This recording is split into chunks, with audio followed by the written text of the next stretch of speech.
Friends, आप सभी का स्वागत है आपके इस अपने YouTube channel Saraswati group of colleges पर। जैसा कि हम लोग पिछले वीडियो में डिस्कस कर रहे थे सेल जंक्शन के बारे में, हम लोग बीएससी पार्ट 1 के सिलेबस को डिस्कस कर रहे हैं। तो उसी कड़ी में हम लोग आगे बढ़ते चले जा रहे हैं। तो इसमें हम लोगों ने पिछले क्लास में स्टार्ट किया था सेल जंक्शन।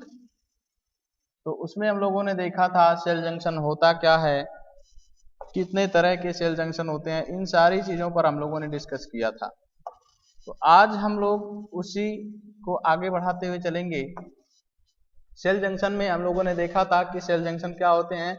तो हमने ये भी देखा था कि हमारी जो बॉडी होती है वो डिफरेंट टाइप के सेल से बनी होती है। तो एक सेल दूसरे सेल से किस तरह से अटैच होते हैं, तो उनमें कम्युनिकेशन किस तरह से होता है। तो ये सेल जंक्शन जो है वो डिफरेंट तरह के हो सकते हैं, इनका फंक्शन अलग अलग हो सकता है। तो इस तरह से इनके फंक्शन के बेसिस पर अगर हम लोग देखें तो हमारे बॉडी में जो जितने भी सेल्स होते हैं उनमें कई तरह के जंक्शंस होते हैं, जिसके वजह कुछ जंक्शंस क्या होते हैं, सेल को अटैच कराने में हेल्प करते हैं, यानी एक दूसरे से एडेशन कराने में हेल्प करते हैं। कुछ ऐसे जंक्शंस होते हैं जो क्या करते हैं, मॉलिक्यूल्स या सिग्नल को क्या करते हैं, ट्रांसपोर्ट करने का काम करते हैं एक सेल से दूसरे सेल में। तो इस तरह से हम लोग बारी बारी से डिस्कस करते जा रहे हैं। तो सेल जंक्शन में हम लोगों ने पहले वीडियो में पार्ट 1 में हम लोगों ने पार्ट 1 में डिस्कस किया था टाइट जंक्शन को। हम लोगों ने टाइट जंक्शन को डिस्कस किया था, ठीक है, जिसमें हम लोगों ने देखा था कि टाइट जंक्शंस में क्या होता है। ये जो टाइट जंक्शन होता है दो सेल के बीच में होता है, और दोनों सेल्स में देखेंगे तो ये जो सेल्स होते हैं बहुत टाइटली पैक होते हैं। इस तरह के जो जंक्शंस होते हैं वो बहुत टाइटली पैक होते हैं, जिसके वजह से ये सेल 1 है, मान लो सेल 2 है, तो दो सेल्स के बीच में अगर जो सिग्नलिंग मॉलिक्यूल्स यहाँ पर देखेंगे जो जंक्शन होता है बहुत टाइटली पैक होते हैं। तो सेल जंक्शन टाइट जंक्शन में होता क्या है कि लीकेज को रोकता है, यहां से इनके बीच से कोई भी लीकेज नहीं होता है, इनमें कोई भी लीकेज नहीं होता है। तो ये लीकेज को रोकते हैं। तो लीकेज को रोकने के लिए हमें कौन सी सेल्स की जरूरत पड़ती है, यानी किस तरह के जंक्शन की जरूरत पड़ती है, तो वो होता है टाइट जंक्शन। हमने अभी देखा था कि टाइट जंक्शन कहाँ पर मिलता है, तो हमने देखे था कि जो इंटेस्टाइनल एपिथेलियम होती है वहां पर पाई जाती है। इसके अलावा हमने देखा था कि जो स्टमक होता है, स्टमक की जो वाल होती है उसकी एपिथेलियल लाइनिंग में पाई जाती है। इसके अलावा हम लोगों ने देखा था टाइट जंक्शन पाया जाता है यूरिनरी ब्लैडर्स की जो एपिथेलियल लाइनिंग होती है वहां पर पाया जाता है। तो ये हम लोगों ने देख लिया था कि टाइट जंक्शंस क्या होते हैं, कहां पर पाए जाते हैं। आज हम लोग उसी को आगे बढ़ाते हुए चलेंगे। दूसरा जो जंक्शन हम लोग स्टार्ट कर रहे हैं दूसरे टाइप का, यानी पहला जंक्शन हम लोगों ने पढ़ लिया था टाइट जंक्शन, दूसरा हम लोग देखेंगे एंकरिंग जंक्शन।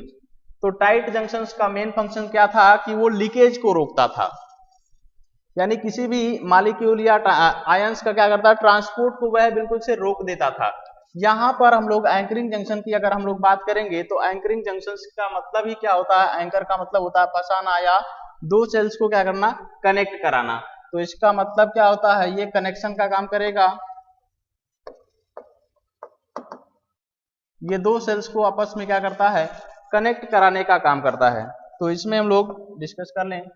पहले इसके थोड़ी सी जो किताबी लैंग्वेज है उसको देख लेते हैं। एंकरिंग जंक्शन है क्या, तो anchoring junction is a type of cellular junctions by which ये group of cells join together. यहाँ पर ये जो एंकरिंग जंक्शन होता है ये कई सारे सेल्स को क्या करता है, एक दूसरे से जोड़ने का काम करता है। मान लो सेल 1 सेल 2, तो इनको जोड़ने का काम करता है जो एंकरिंग जंक्शन होता है। तो ये जोड़ने का काम करता है strong structural unit connecting elements of their cytoskeleton. तो होता क्या है, जो सेल्स है उसके साइटोस्केलेटन से भी जोड़ सकता है, जो साइटोस्केलेटन है उससे जुड़ा होता है, या इसके अलावा सेल को सेल से भी जोड़ता है।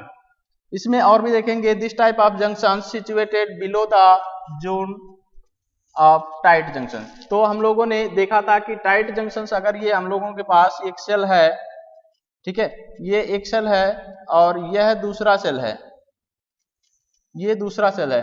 तो ये हम लोगों ने देखा था कि पहला जो जंक्शन होता है सबसे ऊपर यानी टाइट जंक्शन पाया जाता है, उसके बाद जो जंक्शन मिलता है उसे हम लोग क्या कहते हैं, दूसरी तरह का जो जंक्शन होता है एंकरिंग जंक्शन कहां पर पाया जाता है, बिलो द टाइट जंक्शन, यानी टाइट जंक्शन के नीचे पाया जाता है। नेक्स्ट इसी में देखेंगे, they are most abundant in the tissue like heart muscles, skin epithelium, जहां पर क्या होता है सब्जेक्ट टू मैकेनिकल स्ट्रेस। ये पाए कहां पर जाते हैं, इस तरह के जो जंक्शंस होते हैं ये क्या करते हैं, सेल को बिल्कुल से अच्छे से बाउंड करके रखते हैं, एक दूसरे से बिल्कुल से अलग नहीं होने देते हैं। तो ऐसी जगह पर पाए जाते हैं इस तरह के जंक्शंस जहां पर बहुत ज्यादा मैकेनिकल स्ट्रेस होता है। मैकेनिकल स्ट्रेस का मतलब हो गया तनाव। जैसे कि हम लोगों की अगर स्किन की बात करें तो इसमें हमेशा हम लोग क्या करते हैं, रगड़ लगता है, रफ लगता है, जिसकी वजह से अगर हमारे सेल्स बहुत टाइटली पैक नहीं होते हैं तो ये क्या हो जाएंगे, निकल जाएंगे। तो हम लोग कई बार अपने स्किन को रब करते हैं, बहुत तेजी से अगर रगड़ते भी हैं तो हमारे सेल्स बाहर नहीं आते हैं। उसका रीजन क्या है कि उसमें कौन सा जंक्शन पाया जाता है, उसमें एंकरिंग जंक्शन पाया जाता है, जिसकी वजह से। इसके अलावा हार्ट में पाया जाता है, जो मायोकार्डियम होते हैं, हार्ट के मायोकार्डियम में वहां पर भी पाया जाता है, क्योंकि वहां पर भी मैकेनिकल स्ट्रेस होता है, लगातार ये पंप करता है, यानी कॉन्ट्रैक्ट रिलैक्स होता है। तो इसके मसल्स में भी कौन से जंक्शन पाए जाते हैं, इस तरह के जंक्शन पाए जाते हैं। इसी में हम लोग बात करेंगे, they are found in two structurally and functionally different forms. तो ये जो बात करते हैं हम लोग एडहेरेंस जंक्शंस की बात करें तो इसमें से दो तरह के जंक्शंस इसमें मिलते हैं। पहला, इस हम लोग एंकरिंग जंक्शन की बात करें तो एंकरिंग जंक्शन हमारा दो तरह का होता है, यानी फर्स्ट की बात करेंगे हम लोग adherence junctions, adherence junctions, and second की बात करेंगे हम लोग तो इसी में डेस्मोसोम होता है, डेस्मोसोम, ठीक है। दोनों पर बात करेंगे हम लोग एक एक करके। चलिए, एडहेरेंस जंक्शंस क्या होता है, एडहेरेंस का मतलब ही क्या होता है, एडहर करना मतलब एक दूसरे को क्या करना, अटैच कराने का काम करता है। इस तरह के जंक्शंस होते क्या हैं, these are the connecting site for actin filament. Actin filament होता क्या है, एक नॉन कॉन्ट्रेक्टाइल फिलामेंट होता है जो इसमें कॉन्ट्रेक्टिबिलिटी नहीं होती, जो एक तरह का एक कॉन्ट्रेक्टाइल फिलामेंट होता है, सॉरी, ठीक है। ये कॉन्ट्रेक्टाइल फिलामेंट होता है जो कहां पर पाया जाता है, मसल्स के अंदर पाया जाता है। तो ये एक्टिन फिलामेंट को क्या करते हैं, कनेक्ट करते हैं। और नेक्स्ट पॉइंट अगर देखेंगे, it is also known as intermediate junctions, इसे एक हम लोग इंटरमीडिएट जंक्शंस के नाम से भी जानते हैं। ये क्या करता है, इपिथेलियल सेल्स जो होते हैं उनको बहुत स्ट्रांगली क्या करता है, हेल्ड करके रखता है, बाउंड करके रखता है। तो यही इसी वजह से हमने कहा कि ये जहां पर भी पाए जाते हैं ये क्या करते हैं, रजिस्ट करते हैं स्ट्रेस को और हेल्प करते हैं कि इसमें सेल के शेप को चेंज करने में।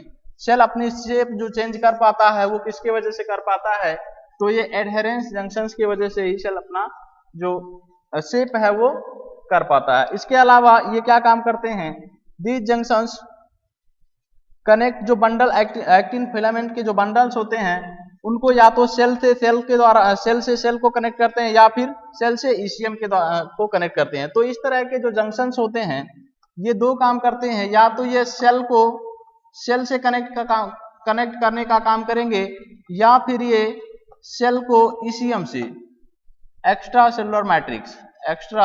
सेलुलर मैट्रिक्स से कनेक्ट करने का काम करते हैं। तो फर्स्ट हमने यहाँ पर देखा क्या, एग्जांपल्स की अगर हम लोग बात करें, ये पाए कहाँ पर जाते हैं, तो साइनेप्स होता है, साइनेप्स में पाए जाते हैं। साइनेप्स यानी कि अगर हम लोग बात करें जो न्यूरॉन्स होते हैं, अगर हम लोग देखेंगे ये साइनेप्स की बात अगर हम करें,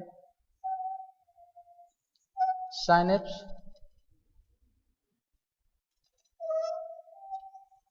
देखिए साइनेप्स होता क्या है, यानी जहां पर दो न्यूरॉन्स होते हैं, तो न्यूरॉन्स क्या करते हैं, जो मैसेज लेकर के जाते हैं, यानी जो भी सिग्नल उन्हें प्राप्त होता है आउटर साइड से, उसको क्या करते हैं, एक सेल से दूसरे सेल के पास ट्रांसफर करते हैं। तो ट्रांसफर करने के लिए उनमें कौन सी जंक्शंस पाई जाती है, एडहेरेंस जंक्शंस पाई जाती है। तो ये ट्रांसफर कैसे करते हैं, जैसे मान लो इससे कोई सिग्नल मिला, प्री साइनेप्टिक न्यूरॉन से क्या मिला, कोई सिग्नल मिला, तो ये ट्रांसफर करता है कहाँ पर, पोस्ट साइनेप्टिक न्यूरॉन्स में। इसको ट्रांसफर करने के लिए यहाँ से कुछ केमिकल्स रिलीज होते हैं जिसको हम लोग न्यूरोट्रांसमीटर कहते हैं। ठीक है, तो इस न्यूरोट्रांसमीटर जब इसके पास जाता है तो वह जो सिग्नल इसके पास था वह सिग्नल एक्शन पोटेंशियल फिर क्या करता है, इसको ट्रांसफर कर देता है। तो ये कहाँ पर पाए जाते हैं, इसी को हम लोग साइनेप्स बोलते हैं। तो ये कहाँ पर पाए जाते हैं, साइनेप्स में पाए जाते हैं। इसके अलावा कार्डियक मसल्स में पाए जाते हैं और जो माइलिन शीथ होता है वहां पर भी ये पाए जाते हैं। बात कर लेते हैं हम लोग इसमें, देखिए ये सब साइटोस्केलेटन है। इसमें हम लोग एंकरिंग जंक्शन की बात करें तो यहाँ पर हम लोग जो देख रहे हैं ये एंकरिंग जंक्शन है। ठीक है, इस तरह के ये सेल 1 हो गया और ये हमारा सेल 2 हो गया। दो सेल्स के बीच में जो जंक्शन है इसे हम क्या कह रहे हैं, एंकरिंग जंक्शन कह रहे हैं। एंकरिंग जंक्शन की अगर हम लोग बात कर लें तो ये कनेक्ट कैसे करता है, देखिए ये इसका एक प्लग है, यहाँ पर ये एक प्लग जैसा संरचना बना है। ये इसका साइटोप्लाज्म हो गया, ये इसका प्लाज्मा मेम्ब्रेन हो गया, ये सेल हो गए और ये जो है साइटोस्केलेटन है।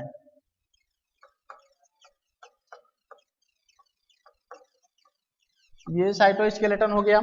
ठीक है, इसके अलावा ये इसका हो गया बेसमेंट मेम्ब्रेन।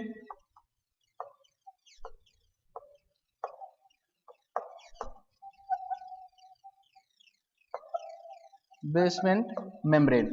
तो अब यहां पर हम लोग देख क्या पा रहे हैं, यानी जो एडहेरेंस जंक्शंस है इसमें क्या है, एक सेल 1 है, सेल 1 एंड सेल 2 दोनों को क्या करता है, कनेक्ट करता है, यानी सेल को सेल से भी कनेक्ट कर रहा है। इसके अलावा सेल के जो यहाँ पर साइटोस्केलेटन के द्वारा बहुत अच्छे से सेल को क्या करता है, बिल्कुल से कनेक्ट करता है। तो इनके बीच में जो जंक्शंस है वो बहुत मजबूत हो जाते हैं, यानी बहुत अच्छे से ये सेल को क्या करता है, अटैच करता है। यही वजह है कि हम अपने स्किन को कितना भी रब कर लें, कितना भी रगड़ लें, लेकिन वो हमारे सेल्स जल्दी बाहर नहीं आते हैं। वो उसका वजह है कि ये बहुत अच्छे से साइटोस्केलेटन के द्वारा क्या होता है, ये अटैच रहता है। साइटोस्केलेटन से और सेल को क्या करता है, ये अटैच किए रहता है, जिसकी वजह से हमारे सेल्स जो है वो बाहर नहीं आते हैं। तो ये तो हमारा है, ये वाला जो जंक्शन है इसे हम डेस्मोसोम कहते हैं, डेस्मोसोम जंक्शन। और ये वाली जो जंक्शन दिख रही है, यानी जो बेसमेंट मेम्ब्रेन पर पाई जा रही है, इसे हम लोग हेमीडेस्मोसोम कहते हैं, हेमीडेस्मोसोम। ठीक है, तो यहां पर आगे हम लोग बात कर लें इसी में। चलिए ये डेस्मोसोम आ गया हमारा, तो इसमें डेस्मोसोम में यानी दूसरा हमारा, पहला हम लोगों ने देखा एडहेरेंस जंक्शन, दूसरा डेस्मोसोम जंक्शंस। तो डेस्मोसोम जंक्शंस की बात कर लें तो these are the connecting site for intermediate filament. ये क्या करता है, डेस्मोसोम की बात करेंगे तो ये इंटरमीडिएट फिलामेंट को कनेक्ट करने का काम करता है। इसके अलावा इस डेस्मोसोम में हम और भी बात कर लें अगर, चलिए डेस्मोसोम का पहले डायग्राम देख लेते हैं फिर पढ़ते हैं इसको पैराग्राफ को। चलिए ये हमारा डेस्मोसोम का डायग्राम। तो डेस्मोसोम में है क्या, देखिए ये क्या काम करता है, एक सेल मान लो यह एक सेल हो गया, एक सेल का प्लाज्मा मेम्ब्रेन, सेल 1 का प्लाज्मा मेम्ब्रेन, इधर हम देख रहे हैं ये हो गया सेल 2 का प्लाज्मा मेम्ब्रेन। तो यहाँ पर क्या है कि इसके प्लाज्मा मेम्ब्रेन के इनर सरफेस पर क्या आप देख पा रहे हैं, ये जो दिख रहा है आपको एक प्लग जैसी संरचना दिख रही है। ये क्या है, ये प्लग होता है। इस प्लग के सहारे से क्या करता है, इंटरमीडिएट फिलामेंट्स जो होते हैं उनसे अटैच रहता है, ये इंटरमीडिएट फिलामेंट से अटैच रहता है। तो डेस्मोसोम की सबसे खास बात क्या होती है, ये बने होते हैं किस प्रोटीन के, ये बने होते हैं प्लग प्रोटीन के बने होते हैं, ये प्लग प्रोटीन के बने होते हैं। कौन से प्रोटीन, प्लग प्रोटीन के बने होते हैं। तो इसके देख रहे हैं कि दोनों सेल्स जो है, एक सेल 1 और सेल 2 दोनों बहुत अच्छे से बाइंड हैं। इनको बाइंड करने के लिए एक लिंकर प्रोटीन भी पाया जाता है, लिंकर ग्लाइकोप्रोटीन। तो इन्हें बनाने के लिए क्या क्या पाया जाता है, एक तो लिंकर प्रोटीन हो गया और दूसरा प्लग प्रोटीन हो गया।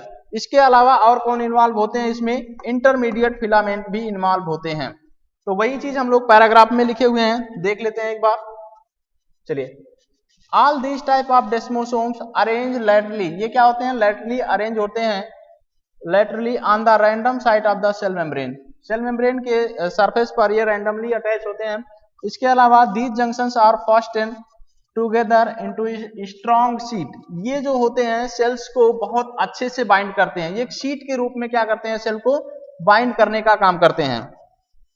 ठीक है, इसके अलावा यहाँ पर जो भी कॉम्प्लेक्सेस फॉर्म हो रही हैं उसमें कौन कौन से कंपोनेंट है जो इन्वॉल्व हो रहे हैं। तो पहले चीज यहाँ पर क्या है, कैडहेरिन इन्वॉल्व हो रहा है, लिंकर प्रोटीन, इसके अलावा केराटिन, इंटरमीडिएट फिलामेंट। बस ये इंपॉर्टेंट है, यानी कि इसको बनाने के लिए कौन कौन से प्रोटीन इन्वॉल्व हो रहे हैं वो हम लोगों ने अभी देखा कि यहाँ पर कौन कौन से प्रोटीन इन्वॉल्व हो रहे हैं। तो यहाँ पर आप देख पा रहे हैं लिंकर प्रोटीन हो गया, इसके अलावा इंटरमीडिएट फिलामेंट्स हो गए, प्लग प्रोटीन हो गया, और ये तो एक्स्ट्रासेलुलर मैट्रिक्स। तो इसको बनाने के लिए कौन कौन से प्रोटीन है इन्वॉल्व होते हैं यह भी हम लोगों ने देख लिया। तो नेक्स्ट हम लोग चलते हैं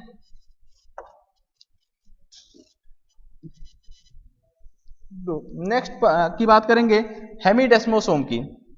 हेमीडेस्मोसोम क्या होते हैं, चलिए डेस्मोसोम हम लोगों ने देखा, इसके बाद हम लोग बात करते हैं हेमीडेस्मोसोम की। चलिए हेमीडेस्मोसोम को भी देख लेते हैं। हेमीडेस्मोसोम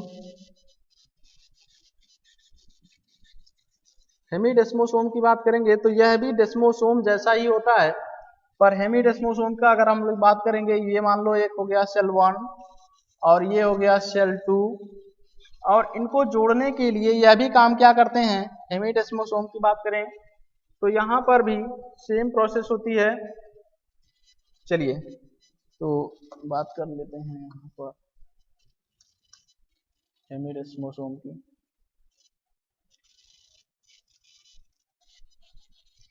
चलिए हेमीडेस्मोसोम की हम बात करें तो यहाँ पर मान लो ये एक प्रोटीन है, ये बेसमेंट मेम्ब्रेन हो गई, ठीक है, ये हो गया इसका बेसमेंट मेम्ब्रेन। अब यहाँ से एक सेल्स है, ये इस तरह से सेल, ये मान लो एपिथेलियल सेल्स हैं, ठीक है, एपिथेलियल सेल्स हो गए। तो अब इनको कनेक्ट करने के लिए जो जंक्शंस बनता है, इनको आपस में कनेक्ट करने के लिए जो जंक्शंस बनता है, इसको हम लोग क्या कहते हैं, हेमीडेस्मोसोम कहते हैं। ये कहाँ पर पाई जाती है, इस तरह का जो जंक्शंस मिलता है हेमीडेस्मोसोम, ये कहाँ पर मिलेगा,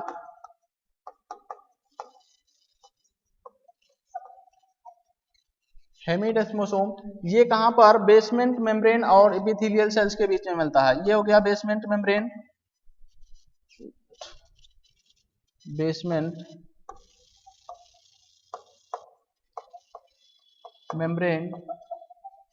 और इस बेसमेंट मेम्ब्रेन में कौन सी प्रोटीन पाई जाती है, लैमिन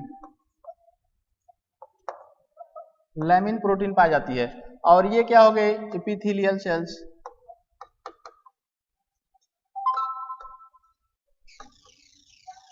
तो इन दोनों के बीच में पाए जाते हैं हेमीडेस्मोसोम, ठीक है। तो आज के यदि इनके बीच में ये कौन सा प्रोटीन है इन्वॉल्व होता है जो इन्हें बनाने के लिए हेल्प करता है, तो इसमें हम लोग देखेंगे इंटीग्रीन इन्वॉल्व होता है इसमें इंटीग्रीन,